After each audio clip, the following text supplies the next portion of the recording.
नमस्कार दोस्तों, एक बार फिर हमारे YouTube चैनल में आप लोगों का हार्दिक स्वागत है। लेटेस्ट अपडेट निकल के आई है कि नए फार्मूले से होगा जुलाई में डीए का ऐलान, बदल गया है कैलकुलेशन का फार्मूला, ऐसे तय होगी सैलरी। तो दोस्तों हम आपको सब डिटेल में बताएंगे कि नया फार्मूला क्या है।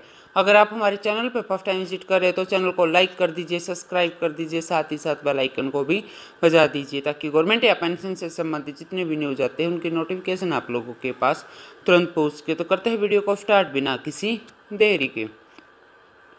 दोस्तों महंगाई भत्ते को लेकर एक नई अपडेट आ गई है। मार्च में डीए बढ़ने के बाद अब जुलाई में इसकी अलग बढ़ोतरी होगी, लेकिन जुलाई में महंगाई भत्ता कैलकुलेट होने का फॉर्मूला बदल जाएगा।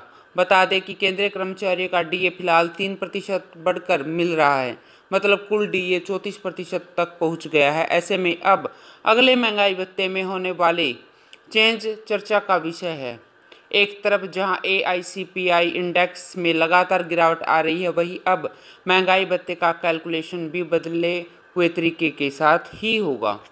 दोस्तों महंगाई भत्ता केंद्र और राज्य के सरकारी कर्मचारियों को उनकी कॉस्ट ऑफ लिविंग के स्तर को बेहतर बनाने के लिए मिलता है। महंगाई बढ़ने के बाद भी कर्मचारियों के रहन सहन के स्तर पर कोई फर्क न पड़े, इसलिए यह अलाउंस सैलरी स्ट्रक्चर का पार्ट है। सरकारी कर्मचारी, पब्लिक सेक्टर के कर्मचारियों को महंगाई भत्ता और पेंशन धारकों को महंगाई राहत दिया जाता है। महंगाई भत्ते को लेकर श्रम मंत्रालय ने कैलकुलेशन का फॉर्मूला बदल दिया है। श्रम मंत्रालय ने महंगाई भत्ते के आधार वर्ष 2016 में बदलाव किया है। मजदूरी दर सूचकांक की एक नई सीरीज जारी की है। श्रम मंत्रालय ने कहा है कि आधार वर्ष 2016 बराबर 100 के साथ WRI की नई सीरीज 1963 से 1965 के आधार वर्ष की पुरानी सीरीज की आधार पर तय होगी। दोस्तों सेवंथ पे कमीशन के महंगाई भत्ते की मौजूदा दर को मूल वेतन से गुणा करने पर महंगाई भत्ते की रकम निकाली जाती है। प्रतिशत की मौजूदा दर 12% है। अगर आपका मूल वेतन 56,900 रुपये डीए है तो 56,900 गुणा में 12/100 है। महंगाई भत्ते का प्रतिशत बराबर पिछले 12 महीने का CPI का औसत माइनस 115.76। अब जितना आएगा उसे 115.76 से भाग दिया जाता है, जो अंक आएगा उसे 100 से गुना कर दी जाती है।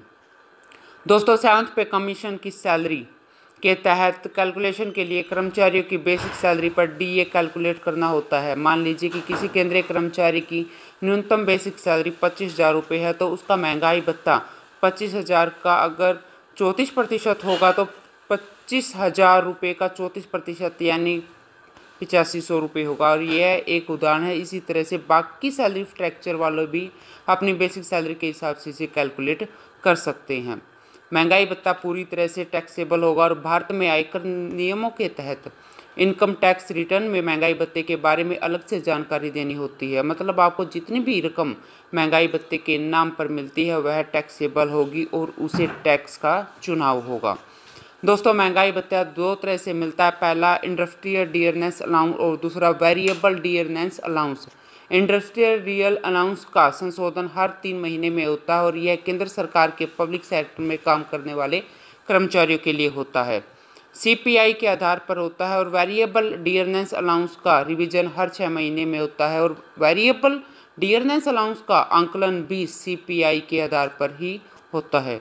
तो दोस्तों आज के लिए इतना ही, मिलते हैं नेक्स्ट वीडियो में। तब तक के लिए जय हिंद, जय भारत।